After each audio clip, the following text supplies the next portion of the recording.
মালদার বামুনগ্লা ব্লক প্রশাসনের উদ্যোগে পরিষ্কার পরিচ্ছন্নতা দিবস পালিত হল বৃহস্পতিবার। এই উপলক্ষে এদিন ব্লক প্রশাসনের পক্ষ থেকে পাকুয়াহাট গ্রাম পঞ্চায়েত এলাকায় কঠিন বজ্র ব্যবস্থার জন্য দুটি আবর্জনাবাহী গাড়ির উদ্বোধন করা হয়। আনুষ্ঠানিক উদ্বোধন করেন বামুনগ্লার বিডিও মনোজিৎ রায় সহ অন্যান্য প্রশাসনিক আধিকারিকরা। আজকে মূলত পরিষ্কার পরিচ্ছন্নতা দিবস আমরা পালন করলাম। বামুনগ্লা ব্লক প্রশাসনের সকল আধিকারিক এবং স্টাফস এবং যে আমাদের সদস্যগণ রয়েছে সমিতি সকলে উপস্থিত ছিলেন এবং আজকের দিনেই পাকুয়াহাট গ্রাম পঞ্চায়েতের একটি বিশেষ উদ্যোগ। তারা প্রত্যেকটি দোকানে দোকানে গিয়ে নোংরা আবর্জনা দোকানে যেটা বাজারে উৎপন্ন হয় সেটা কালেক্ট করবে এবং আজকে থেকে এটার সূচনা করা হলো।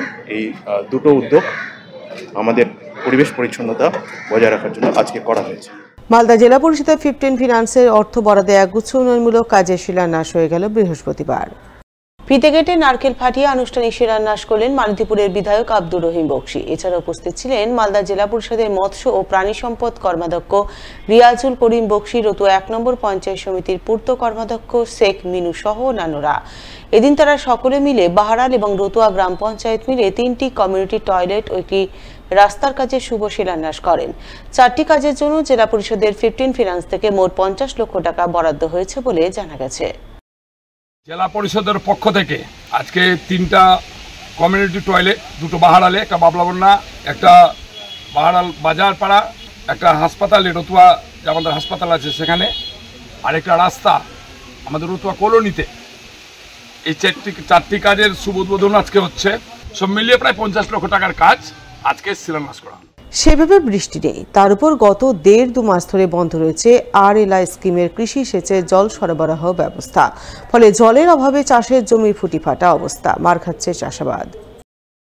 আর এতেই মাথায় হাত পড়েছে মালদার হবিবপুর ব্লকের আইহো বক্সিনগর এলাকার চাষিদের। জানা গেছে আইহো বক্সিনগর থেকে চেঁচাই চণ্ডী পর্যন্ত 6 থেকে 700 বিঘা চাষের জমি রয়েছে। সেই জমিতে জলসেচের জন্য এলাকার চাষিরা বৃষ্টির জল কিংবা সরকারি RLI স্কিমের কৃষি সেচের জল সরবরাহ ব্যবস্থার উপর নির্ভরশীল। কিন্তু বর্তমানে বৃষ্টির দেখা নেই এবং RLI স্কিমের পাইপলাইনের মাধ্যমে জল সরবরাহ ব্যবস্থা বন্ধ রয়েছে। গত 1.5-2 মাস ধরে RLI স্কিমের সংস্কারমূলক কাজ চলছে বলে খবর। ফলে বর্তমানে চাষের জমিতে জলের কোনো জোগান নেই, যার জেরে জলের অভাবে চাষের জমির ফুটি ফাটা অবস্থা। জমির ফসল জমিতেই শুকিয়ে নষ্ট হচ্ছে, যা দেখে মাথায় হাত পড়েছে চাষিদের। লাগানো ধানগুলো মরে যাচ্ছে জলের অভাবে। জলের ব্যবস্থা ছিল, স্কিমটা ভেঙে দিছে। বলছিল যে সরকারের থেকে নাকি নতুন স্যাংশন হয়েছে স্কিম মেরামত করার, তা তো আজ 1.5 মাস হলে পড়ে আছে। পাইপ টাইপ খুলিয়ে রাখছে, কাজ করছে না। এখন পরিস্থিতি 2 জায়গা থেকে পাইপ খুলে দিছে আর জায়গা জায়গা পাইপ ফাটা আছে। পাশে যা জল ছিল সম্পূর্ণ সিডি মেশিনের সাহায্যে সেচে কেউ কেউ লাগাইছে, কেউ কেউ বৃষ্টির জল ধরিয়ে লাগাইছে। আমরা সরকারি লোনের সাহায্যে কিছু জমি চাষবাস করেছি, তা এখন তো জল বিনা আমাদের জমিগুলো এখন মারা যাচ্ছে ফসল। সমস্যা মোটামুটি আজ মাস 1.5 ধরে হচ্ছে, এই বৃষ্টি না থাকার থেকেই আমাদের এই সমস্যা। আইহো বক্সিনগর এলাকার চাষিরা মাসখানেক আগেই বৃষ্টির জলে জমিতে ধানের চারা রোপণ করেছিলেন। বর্তমানে সেই চারা জল না পেয়ে জমিতেই শুকিয়ে নষ্ট হচ্ছে। এলাকায় একটি খাঁড়ি থাকলেও বর্তমানে সেই খাঁড়িতেও জল নেই। RLI স্কিমে জমিতে জল সরবরাহ ব্যবস্থা থাকলেও তা মাস 2 ধরে অকেজো অবস্থায় পড়ে রয়েছে, যার দরুন চরম বিপাকে পড়েছেন এলাকার চাষিরা।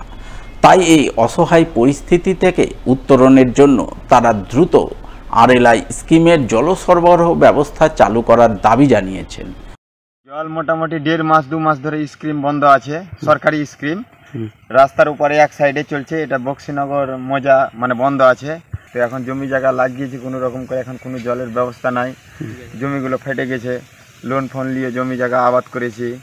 তোমার এটা বক্সিনগর মজা পড়লো মোটামুটি 400-500 বিঘা জমি পিছন ফেলেছি আমরা বৃষ্টির জল দিয়ে। এখন যে সব জায়গা থেকে জল উঠিয়েছি ওই সব জায়গাতে আর জল নাই, শুকিয়ে গেছে। নদী টদিতেও কোনো, এই যে একটা সামনে নদী আছে ডাঁড়া, এই ডাঁড়াতেও জল নাই, সবই শুকিয়ে গেছে জমি জায়গা। এখন যে জল দিব তাও কোনো ব্যবস্থা নাই। আমরা চাইছি এখন জল মানে জলের ব্যবস্থাটা হলে মানে জল মোটরটা যদি তাড়াতাড়ি ভালো হয় তাহলে আমাদের সবারই সুবিধা হবে, ভালো হবে। এই বিষয়ে আরএলআই স্কিমের অ্যাসিস্ট্যান্ট ইঞ্জিনিয়ারকে ধরা হলে তিনি বলেন, কৃষকদের আতঙ্কিত হওয়ার কিছু নেই।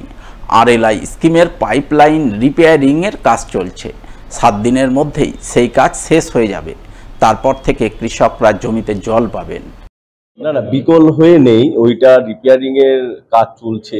আর কোর সেক্টর প্রজেক্টে আমাদের 7 দিনের মধ্যে রিপেয়ারিং ওয়ার্কস কমপ্লিট হয়ে যাবে। চাষিরা মাঠে 7 দিন পর থেকে জল পাবে। চাষিদের আতঙ্ক হওয়ার কিছু নেই। চাষিদের তো আমি নিজে পার্সোনালি গিয়েও বলে এসেছি 7 দিন পরেই আমরা জল দিতে পারবো।